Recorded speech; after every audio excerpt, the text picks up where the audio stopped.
شروع کرتا ہوں اللہ تعالیٰ کے بابرکت نام سے جو بڑا مہربان اور نہایت رحم کرنے والا ہے۔ محبت کا تابڑ توڑ وظیفہ، ایسا وظیفہ جس میں محبوب مچھلی کی طرح تڑپ اٹھے، کسی کے دل میں پیار ڈالنے کا وظیفہ۔ اس ویڈیو میں ایک ایسا عمل پیش کیا جا رہا ہے جو کہ ان لوگوں کے لیے ہے جو چاہتے ہیں کہ وہ کسی کا دل و دماغ اپنی طرف کر لیں، جو لوگ چاہتے ہیں کہ وہ کسی کے دل میں اپنی جائز محبت ڈالیں، تو یہ عمل ان کے لیے بہت ہی زبردست ہے۔ یہ آسان سا لیکن بہت طاقتور عمل ہے، ایک دن میں بھی محبوب کو حاضر کر دیتا ہے اور محبوب محبت میں پاگل ہو جاتا ہے، بس ہر وقت آپ کا ہی نام لیتا ہے، آپ کے پیچھے پیچھے پھرتا ہے۔ جس کو بتایا بہت سے لوگوں نے کہا کہ پیر صاحب کیا بتا دیا ہے، محبوب نے تو جان عذاب کر دی ہے، انسان کسی حال میں بھی خوش نہیں۔ بہرحال عمل بہت طاقتور ہے، جائز جگہوں کا خاص خیال رکھیں۔ عمل رات کو سونے سے پہلے باوضو ہو کر بیٹھ جائے۔ سورۃ یوسف کی آیت نمبر 30 میں یہ لفظ مل جائیں گے۔ 11 مرتبہ درود شریف، 11 مرتبہ یہ آیت قد شغفہا حباً، ایک سانس میں 11 مرتبہ پڑھنا ہے۔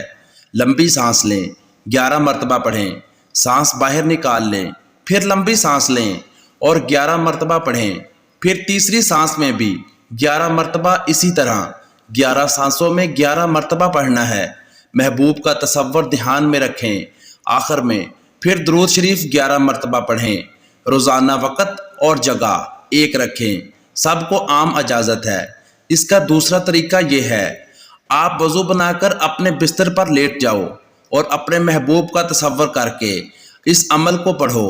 21 سے 40 دن کے اندر آپ کا محبوب آپ سے رابطہ کرنے پر مجبور ہوگا انشاءاللہ۔ پڑھنے کی تعداد آپ اپنے محبوب کے نام کے اعداد اور اس کے ماں کے اعداد دونوں کو ملا کر حروف تہجی کے اعتبار سے جو بھی اعداد بنے، روزانہ وہ تعداد میں عمل پڑھیں۔ عمل پڑھنے کے بعد بس خاموش ہو کر محبوب کے تصور میں ڈوب جائے اور سو جائے۔ اس عمل کا کرشمہ دیکھو، بہت عمل کیا، نتیجہ صفر رہا، اب ایک بار اس عمل کو کر کے دیکھو، آپ بغیر تعریف کیے نہیں رہ سکتے۔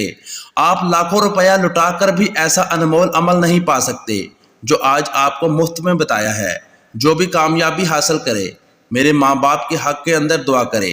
وہ آیت یہ ہے، قد شغفہا حباً، محبت انسان کی فطرت ہے اور اسے جو اچھا لگے اس کی محبت میں گرفتار ہو جاتا ہے۔ اکثر یہ محبت یک طرفہ ہوتی ہے، انسان اپنی محبت کو پانے کے لیے مشکل سے مشکل کام کرتا آ رہا ہے۔ کبھی وہ صحراؤں میں خاک چھانتا نظر آتا ہے تو کہیں وہ پہاڑ کاٹ کر دودھ کی نہر بناتا نظر آتا ہے۔ محبت انسان کو اس قدر مجبور کر دیتی ہے کہ وہ انجام کی پرواہ کیے بنا اپنی محبت کو حاصل کرنے کی ہر سعی کرتا ہے۔ کچھ لوگ عشق حقیقی کے متلاشی ہوتے ہیں اور اس کے لیے کئی سخت قسم کی عبادات اور وظائف کا سہارا لیتے ہیں، لیکن وہ اپنے مقصد کو حاصل نہیں کر پاتے، جس کی بنیادی وجہ یہ ہے کہ یہ لوگ انسانوں سے محبت کرنے کو اہمیت نہیں دیتے۔ قدرت نے انسان کی فطرت میں دوسرے انسان سے محبت کرنا لکھا ہے، اور جب آپ اپنی فطرت کے خلاف جاتے ہیں، کامیابی حاصل نہیں کر پاتے۔ در حقیقت عشق مجازی ہی عشق حقیقی کی طرف لے کر جاتا ہے، اس میں کچھ تدبیر کرنے کی ضرورت ہے۔ اللہ ہم سب کا حامی و ناصر ہو، آمین۔ اور مزید ایسے ویڈیوز اور واقعات کے لیے چینل کو سبسکرائب کر کے بیل نوٹیفیکیشن دبا لیں۔ ملتے ہیں نیکسٹ ویڈیو میں، تب تک کے لیے اللہ حافظ، اور دعا کیجئے میرے والدین کو اللہ تعالیٰ لمبی زندگی عطا فرمائے، آمین۔